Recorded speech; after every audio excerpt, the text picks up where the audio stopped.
सभी को जय जोहार। जय जोहार। बुड़ाल पेंता सेवा सेवा, बुड़ाल पेंता सेवा सेवा, जिम्मेदारी आना सेवा सेवा, जिम्मेदारी जाना सेवा सेवा। आप सभी को तहे दिल से जोहार। आज राजस्थान से नागांव, बस्तर, छत्तीसगढ़ 1,500 किलोमीटर दूर से आपने मुझे दिल से आमंत्रित किया और मुझे एक सौभाग्य मिला। और आप सबका जो प्रेम, आप सबका जो स्नेह, आप सबके अंदर एक अपनत्व की भावना ने हमारा दिल जीत लिया। आज गोरवाड़ा समाज समन्वय समिति के द्वारा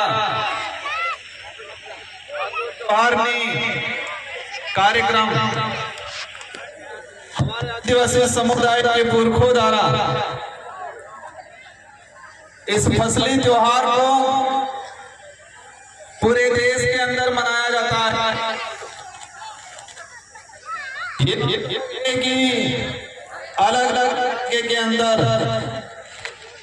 अलग अलग प्रकार, अलग अलग नाम से संबोधित किया, लेकिन ये जो फसली त्योहार, इसके बारे में जैसे मैंने समझा, मुझे मेरे इलाके के अंदर हम भील समूह से आते हैं, आदिवासी समाज का डीएनए, और ये आदिवासी समाज का डीएनए होने की वजह से आदिवासी, और यही आदिवासी आज आपके बीच में खिंच आप सबके दिमाग में कई प्रकार के सवाल होंगे। कई दिनों से प्रचार प्रसार चल रहा था कि राजस्थान से राजकुमार और सांसद है, वो यहाँ पर आ रहे हैं। मुझे इस काबिल बनाने के लिए बांसवाड़ा डूंगरपुर राजस्थान की जनता ने रात दिन मेहनत करके मुझे सांसद बना के दिल्ली के अंदर भेजा, और ये उम्मीद की है कि उस क्षेत्र का तो प्रतिनिधित्व करना है, लेकिन पूरे देश के आदिवासी दलित पिछड़ों का भी प्रतिनिधित्व दिल्ली में करना है। ये जिम्मेदारी मुझे दी गई और उसी अपनत्व की वजह से आज आपने मुझे आमंत्रित किया। साथियों, मैं इस इलाके में पहले आया था, एक बार विधायक था, और मैं मेरे पूर्व विधानसभा क्षेत्र की जनता को भी धन्यवाद देना चाहता हूं, जिस जनता ने मुझे 2 बार विधायक बनाया और वो भी राजस्थान के अंदर हाईएस्ट मतों से जिता के भेजा, और अब दूसरी बार मुझे सांसद बनने का अवसर मिला। 2 बार विधायक, 1 बार सांसद बना, जनता ने बनाया। अगर मैं आदिवासी समाज का सर्टिफिकेट नहीं लगाता तो शायद मुझे सांसद बनने का, विधायक बनने का अवसर नहीं मिलता। मेरे पास कितनी भी बड़ी ताकत होती, भले धन बल होता, बाहुबल होता, कुछ होता, मेरे पास आदिवासी समाज का सर्टिफिकेट नहीं होता तो मुझे सांसद बनने का अवसर नहीं मिलता, और मैं सांसद नहीं बनता तो शायद आप मुझे यहाँ पर बुला के आमंत्रित करके मान सम्मान नहीं देते। साथियों, आज ये कार्यक्रम है ठाकुर जोहारनी, हमारे पूर्वजों को, हमारे पितृ देवताओं को हम पूछ के नई जो फसल तैयार होती है, इसके बाद हम लोग हमारे अन्य गतिविधि और उस फसल का हमारे जीवन में खान पान में उपयोग में लेते हैं। मैं पूर्व वक्ताओं का भाषण सुन रहा था, और कल से आए तब से मैं यहाँ के लोगों की मनोस्थिति, यहाँ की वर्तमान जो परिस्थितियां हैं, सारे के बारे में समझ रहा था। साथियों, हमारा देश को विदेश में जब पहचाना जाता है, इस देश के प्रधानमंत्री महोदय हो या हमारे देश के राष्ट्रपति महोदय हो, कभी भी विदेश में जाते हैं तो जो मंच पे बुलाया जाता है, मंच पे बुलाने से पहले क्या कहा जाता है कि ये उस देश के प्रधानमंत्री या राष्ट्रपति महोदय हैं जिस देश को महान कहा जाता है। क्या संबोधन लिया जाता है कि ये इस देश के प्रधानमंत्री या उस देश के राष्ट्रपति महोदय है जिस देश को महान कहा जाता है। उस देश में अतिथि देवो भव कहा जाता है, मतलब मेहमान भगवान के बराबर होता है, ये कहा जाता है। उस देश से हम ये आ रहे हैं, ये संबोधन दिया जाता है। ये संबोधन दिया जाता है कि भारत देश में विविधता होने के बावजूद, अनेक धर्म, अनेक संस्कृति, अनेक जाति होने के बावजूद भारत देश के अंदर एकता है। ये परिचय देके हमारे यहाँ के प्रधानमंत्री महोदय को विदेश में संबोधित किया जाता है। साथियों, अतिथि देवो भव हम सरकारी कार्यालयों में देखते हैं, हम सरकारी गाड़ियों के पीछे देखते हैं, सरकार के बड़े बड़े पोस्टरों में लिखा रहता है अतिथि देवो भव। मतलब हमारे गांव में, हमारे जिले में, हमारे देश में जो आया मेहमान, उसको भगवान के बराबर माना जाता है।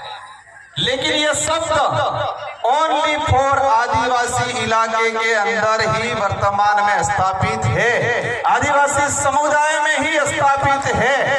क्योंकि आदिवासी समुदाय के अंदर किसी भी गांव में, किसी भी घर में कोई भी अज्ञात व्यक्ति, अनजाना व्यक्ति चला जाएगा तो उसको मान सम्मान बिठाया जाएगा, पानी पिलाया जाएगा, चाय पिलाई जाएगी, भले पहचान नहीं हो, इसके बावजूद पूछा जाएगा आप कहां से बराबर पहचान में नहीं आए। यही बात शहर में जाएंगे, अनजान व्यक्ति जाएगा, दरवाजे पे रोक लिया जाएगा, कौन हो, किस लिए आए हो, ये पूछा जाएगा। इसके बाद उसको प्रवेश दिया जाएगा। तो अतिथि देवो जो भव शब्द है वो कहीं न कहीं आदिवासी समुदाय की संस्कृति, समुदाय के रीति रिवाज और आदिवासी समुदाय के अंदर जिस तरह से हमारे अतिथि को आज एक देवो भव शब्द के संबोधन के हिसाब से लाया गया, तो ये अतिथि देवो भव आदिवासी समुदाय की संस्कृति से निकला हुआ शब्द है जो विदेश में आज प्रचलन में और हमारे देश का सर्टिफिकेट लगा के मुझे सांसद बनाया गया है। उस समाज का कर्ज उतारना है, ये सोच के मैं रात दिन मेहनत करता हूँ, काम करता हूँ, इसीलिए आपने मुझे यहाँ पर बुलाया। साथियों, हमारे समाज की अगर बात करें ऐतिहासिक पृष्ठभूमि की, आजादी से पहले अंग्रेजों से लड़े, राजा रजवाड़ों से लड़े, सामंतों से लड़े, मुगलों से लड़े। अगर आजादी के पहले का चिट्ठा निकाल के देखते हैं तो इस देश में सबसे ज्यादा अगर कोई शहीद हुआ है तो आदिवासी समुदाय का व्यक्ति शहीद हुआ है। भारत देश को आजाद कराने में अगर सबसे ज्यादा किसी का खून बहा है तो वो आदिवासी समुदाय का है, हमारे पूर्वजों का है। लेकिन दुख की बात यह है कि हमारा इतिहास कई किताबों में, कई पाठ्यक्रमों में एक गौण हो गया है, लाइन के माध्यम हमारा इतिहास हो गया। आजादी के बाद का अगर देखें, इस देश में अगर प्रतिदिन कई अत्याचार होता है, इस देश में विस्थापन होता है, तो सबसे ज्यादा अत्याचार और सबसे ज्यादा विस्थापन अगर हो रहा है तो आदिवासी समुदाय का हो रहा है। आज की तारीख, भले वो छत्तीसगढ़ में हो, भले वो झारखंड में हो, भले वो राजस्थान में हो, लेकिन विकास के नाम से अगर विस्थापन हो रहा है तो सबसे ज्यादा आदिवासी समुदाय का है। ये जो कागज पकड़ाया गया मुझे, हमारे आयोजन कमेटी ने बताया कि इन मुद्दों पे बात करना है। साथियों, हमारी जो संस्कृति है, परंपरा है, ये हमारी आइडेंटिटी है। अगर वो आइडेंटिटी नहीं रहेगी तो हमारी पहचान खत्म हो जाएगी, और पहचान खत्म हो जाएगी तो प्रमाण पत्र मिलना भी मुश्किल हो जाएगा, और प्रमाण पत्र मिलना मुश्किल अधिकारी नेता बनना भी मुश्किल हो जाएगा। इसलिए हमारी जो संस्कृति है, कई लोग पढ़े लिखे बनने के बाद, अधिकारी नेता बनने के बाद ये कहते हैं ये तो पुराने जमाने का काम है। हमारी संस्कृति के बारे में, हमारी पूजा पद्धति के बारे में कुछ लोग तर्क देते हैं कि जमाना बदल गया है, हमको बदलना पड़ेगा, कब तक ऐसे न ऐसे रहोगे, ये कहा जाता है। लेकिन वो उसको उस काबिल कहलाने के लिए और उस काबिल बनाने में संस्कृति का बहुत बड़ा योगदान है। जो व्यक्ति ऊपर जाके ये बोलता है, उसको उस काबिल बनाने में इस संस्कृति का बहुत बड़ा योगदान है। और हमारे आदिवासी समुदाय की संस्कृति, हमारी परंपरा, रीति रिवाज हमारे विकास में कहीं पर भी बाधक नहीं है, वो हमेशा सहायक के रूप में काम करती है। हमारी संस्कृति हमारे विकास में सहायक है, न कि बाधक है। बाधक नहीं है, सहायक है। साथियों, इस देश दुनिया में जो माहौल बना है वर्तमान, और छत्तीसगढ़ इतना सुंदर इलाका है, भौगोलिक दृष्टि से स्वच्छ है, यहाँ के लोगों का जो व्यवहार है, हमारे समुदाय के अंदर जो प्रेम भावना है, वो अन्य इलाकों से सबसे बढ़िया हमारे यहाँ के लोगों का दिल है, मन साफ है। एक सुंदर छत्तीसगढ़ को पूरे देश में अलग नजरिए से देखा जा रहा है। आज मुझे दुख है इस बात का, एक सुंदर छत्तीसगढ़ जो भौगोलिक दृष्टि से, सांस्कृतिक दृष्टि से, यहाँ के लोगों का व्यवहार, यहाँ के लोगों का प्रेम भाव पूरे देश से बेस्ट है, लेकिन छत्तीसगढ़ को पूरे देश में वर्तमान में एक अलग नजरिए से देखा जाता है। देश की राजधानी में कोई न्यूज छपती है,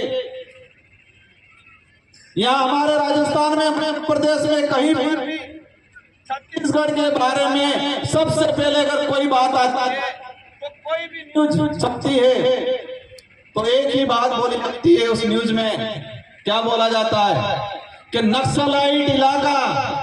आज मैं छत्तीसगढ़ आया तो जो आदिवासी समुदाय के विरोधी जो विचारधारा के लोग हैं, वो राजस्थान में भी कह रहे हैं कि राजकुमार रोड नक्सलाइट इलाके में गया है।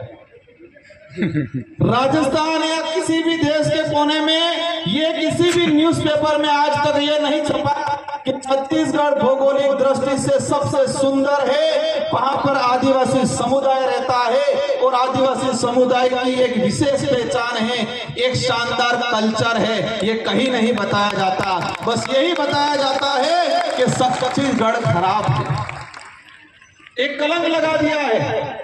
मैं पिछली बार आया था जब विधायक था, मैंने सुना 11-12 साल की बच्ची को नक्सलाइट के मारा गया। इस बिंदु में भी लिखा है कि आदिवासी समुदाय को कुछ लोग प्रशासन के सहयोग से इनको बदनाम करके नक्सलाइट का धब्बा लगा के उनको मार दिया जाता है। पिछले इन 8 महीनों के अंदर छत्तीसगढ़ में 150 के आसपास लोगों को मारा गया है नक्सलाइट के नाम से। मैं ये नहीं कह रहा हूं कि सारे के सारे निर्दोष थे, हैं कुछ लोग गलत, लेकिन इसमें कई ऐसे लोग हैं जो बेचारे निर्दोष हैं। हो रहा है कि नहीं हो रहा है? हो रहा है। ये किस लिए हो रहा है? यहाँ पर मैंने एक चीज देखा, इस इलाके के अंदर कई इलाका ऐसा है जहां पर आदिवासियों की स्थिति कैसी है वो नहीं पता है। आदिवासियों को एजुकेशन मिल रहा है कि नहीं मिल रहा है वो नहीं पता है। आदिवासियों के गांवों तक सड़क जा रही है वो नहीं पता है। और कई इलाका ऐसा है कि उन इलाकों के अंदर आदिवासी समुदाय के आधार कार्ड भी नहीं बने हैं, वोटर आईडी भी नहीं बने हैं। लेकिन दूसरी ओर छत्तीसगढ़ के एक पहाड़ में कौन सा मिनरल है, कहां से कोयला निकल रहा है, कहां से आयरन निकल रहा है, कहां से सोना निकल रहा है, ये सारा खंगाल लिया सरकारों ने, लेकिन आदिवासियों की स्थिति के बारे में ज्यादा खंगाला नहीं है। एक पहाड़ छत्तीसगढ़ का एक एक इलाके की एक एक मिनरल्स के बारे में सरकार के पास रिपोर्ट है कि इस इलाके में ये आयरन निकलेगा, इस इलाके में सोना निकलेगा, यहाँ पर कोयला निकलेगा, यहाँ पर बॉक्साइट निकलेगा, ये सब आंकड़ा है। लेकिन किस इलाके में आदिवासियों की क्या स्थिति है, ये आंकड़ा सरकारों के पास नहीं है। ये सामाजिक कार्यक्रम है।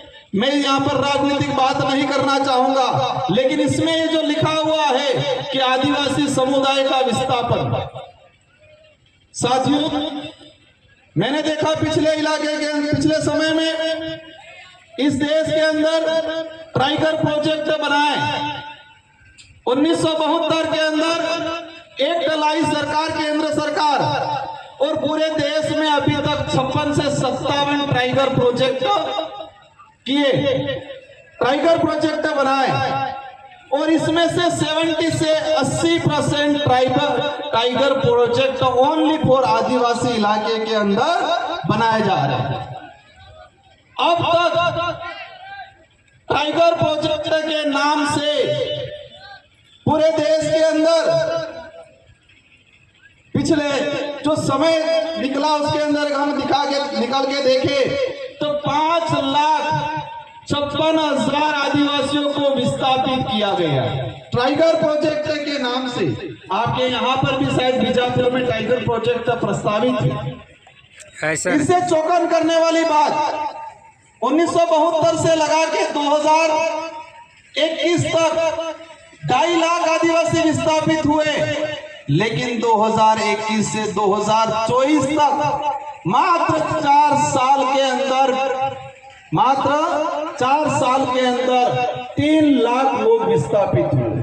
3 लाख लोग विस्थापित किए थे टाइगर प्रोजेक्ट के नाम से। यहाँ पर माइनिंग होता है दबा के। हम देश के विकास में बाधक नहीं हैं, लेकिन जो विकास आदिवासियों का नाश करके किया जाता है वो विकास हमारी नजर में गलत है।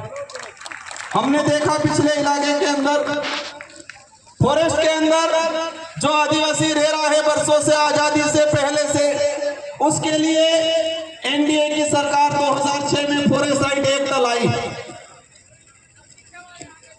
लेकिन छत्तीसगढ़ का ही मैंने आंकड़ा निकाला, पिछले 5 साल के अंदर 100 से 200 हेक्टेयर जमीन भी फॉरेस्ट राइट एक्ट के तहत आवंटन नहीं किया गया।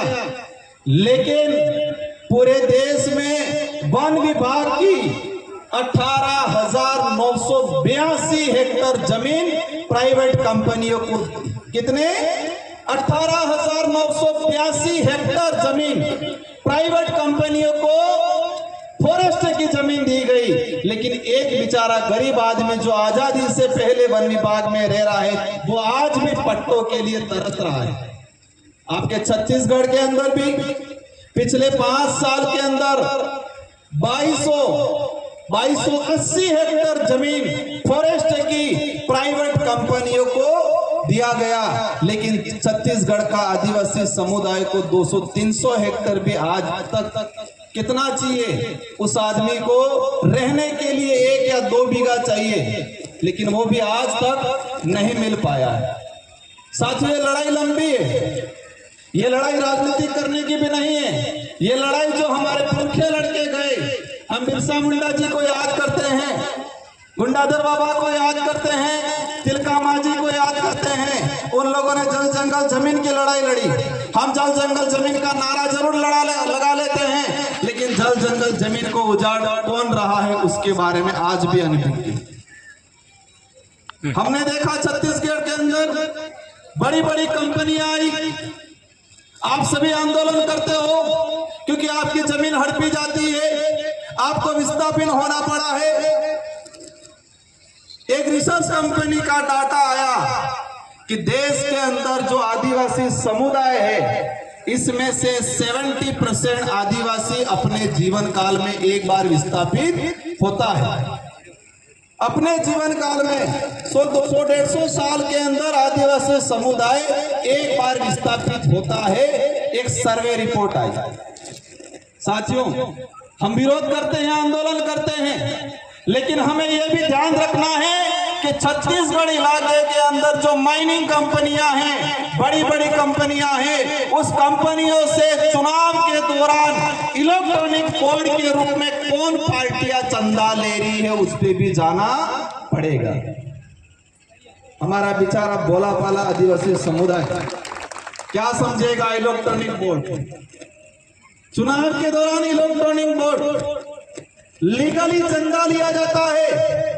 छत्तीसगढ़ के इलाके में माइनिंग करने वाली अधिकतर कंपनियों ने चुनाव के दौरान इलेक्ट्रॉनिक बोर्ड मतलब चंदा दिया करोड़ों रुपयों में, 700-800 करोड़ के आसपास चंदा दिया गया।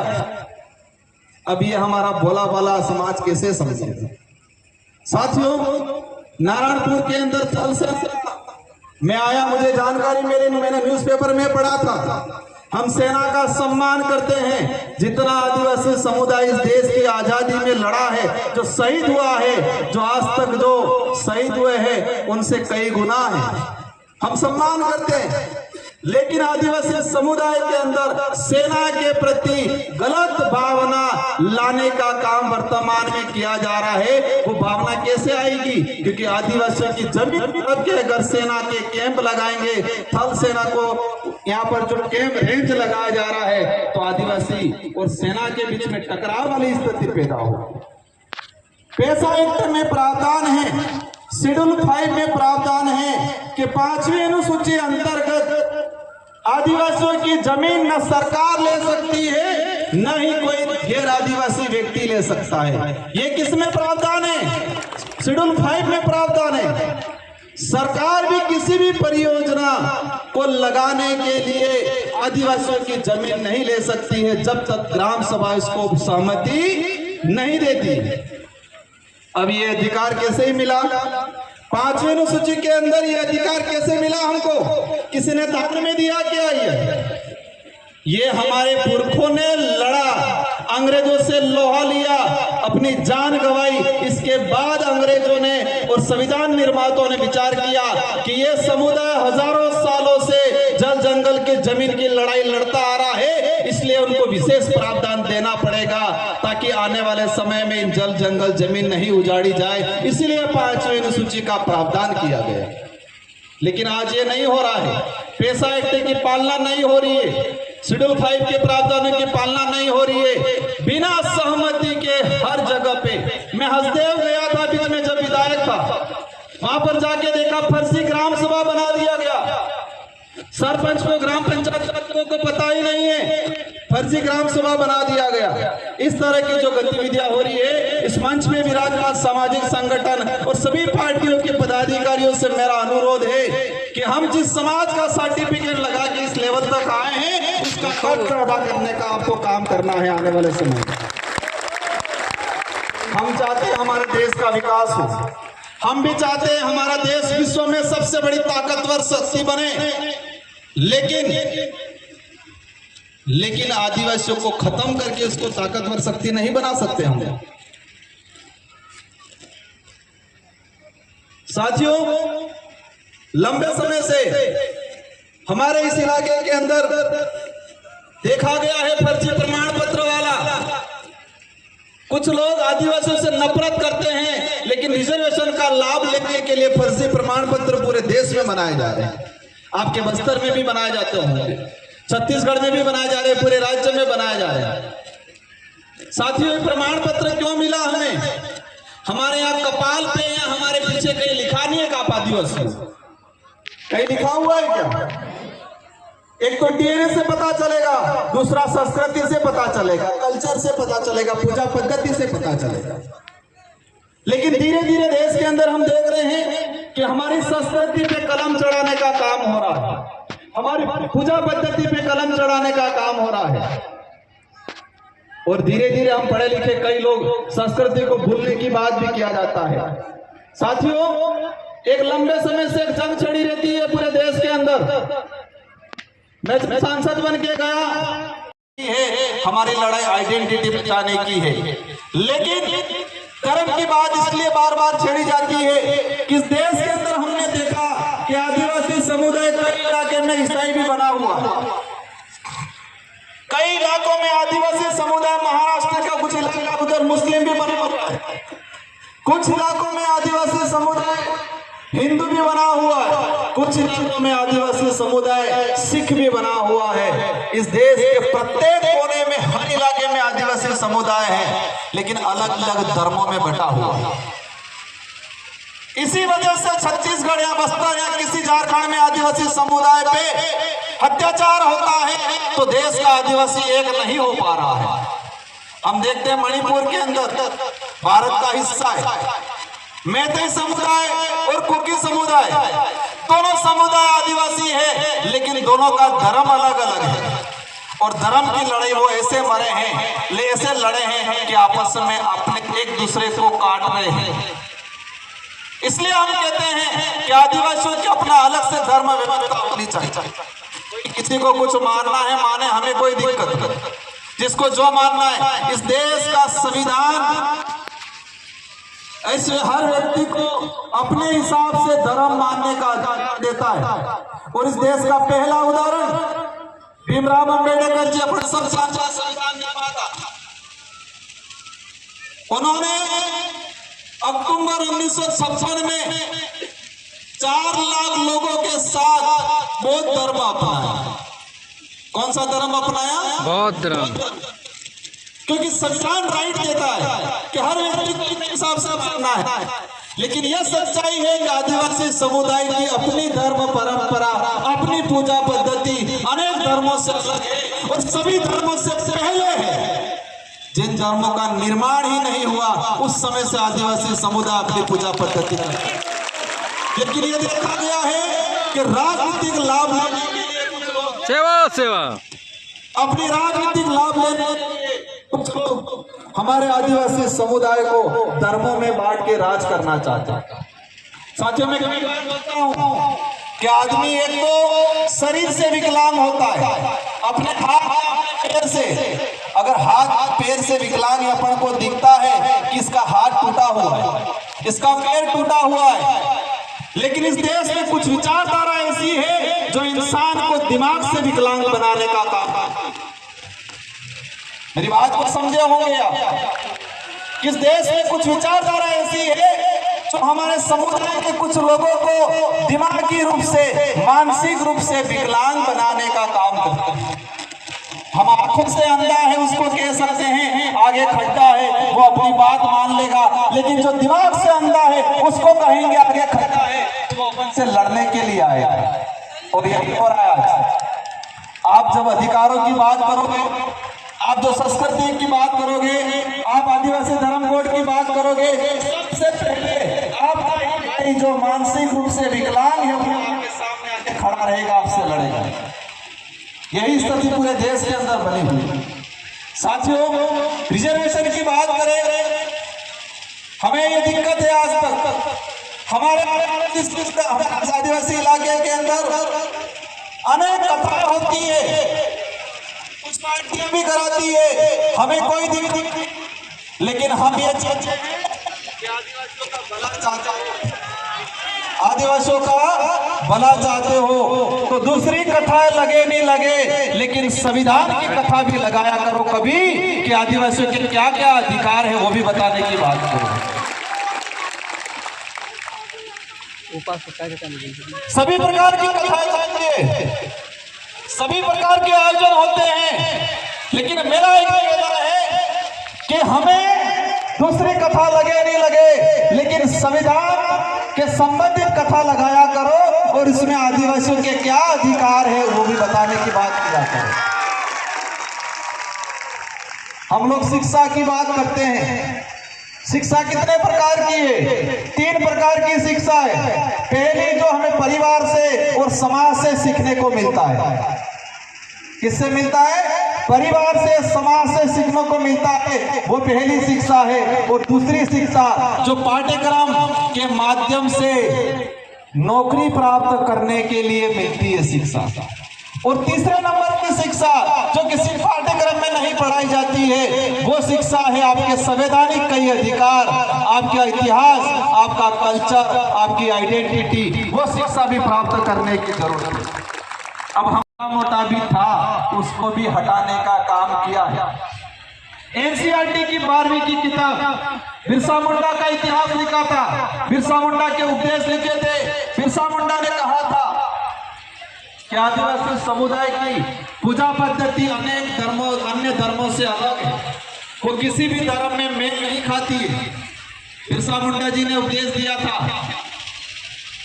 एक लेखक ने लिखा था, वो कई सालों से एनसीईआरटी में पढ़ाया जाता था, लेकिन 2024 में उसको हटा दिया गया और कहा कि आदिवासी बिरसा मुंडा जी हिंदू धर्म को अपनाना यूके के चले गए। पर वो सच्चाई नहीं था। मैं किसी धर्म का विरोधी नहीं हूं, लेकिन ये बात जरूर है कि आदिवासी समुदाय सभी धर्मों से पहले है। आदिवासी समुदाय की अपनी खुद की धार्मिक व्यवस्था है, यह सच्चाई है। हिंदू विवाह अधिनियम 1955, हिंदू उत्तराधिकार अधिनियम 1956 इसमें स्पष्ट कर रखा है कि हिंदू विवाह अधिनियम आदिवासी समुदाय पर लागू नहीं होता है। क्यों? क्योंकि आदिवासी समुदाय हिंदू नहीं है। ये मैं नहीं कह रहा हूं, ये हिंदू विवाह अधिनियम कह रहा है। सुप्रीम कोर्ट के कई जजमेंट कह रहे हैं, हाई कोर्ट के कई जजमेंट कह रहे हैं, इतिहास कह रहा है।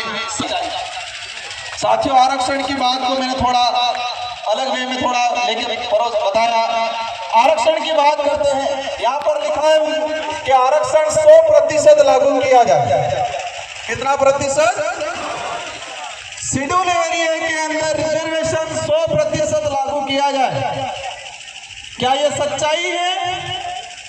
क्या यह संविधान में प्रावधान है? 100% रिजर्वेशन लागू होना चाहिए। ये बात आप सब कर रहे हो? मांग कर रहे हो कि नहीं कर रहे हो? कर रहे हैं। कर रहे हो? क्या संविधान में इसका प्रावधान है? संविधान में प्रावधान है। शेड्यूल एरिया, शेड्यूल 5, शेड्यूल 6 में जमीन का हो, शासन प्रशासन में 100% रिजर्वेशन आदिवासियों को मिलना चाहिए। ये संविधान के अंदर है और इम्प्लीमेंट भी हुआ है कुछ इलाकों के अंदर। आंध्र प्रदेश आपका दूर नहीं है, आंध्र प्रदेश राज्य में 100% रिजर्वेशन 7 साल तक मिला। शेड्यूल एरिया की कोई भी भर्ती एक्सल 1 से एक्सल 9 की भर्ती में 100% अगर 150 सीटें आई है थर्ड ग्रेड टीचर की, तो 150 ही 50 आदिवासियों से भरी जाएगी। ये प्रावधान है और आंध्र प्रदेश में 7 साल तक लागू रहा। आंध्र प्रदेश के लोगों को मिला। अगर संविधान में होता, आंध्र प्रदेश में 7 साल तक नहीं मिलता। अब खत्म कैसे हुआ? कुछ लोग विरोधी लोग हाई कोर्ट गए, सुप्रीम कोर्ट गए और वहां मैनेज होके वो मामला आज भी सुप्रीम कोर्ट में अटका हुआ।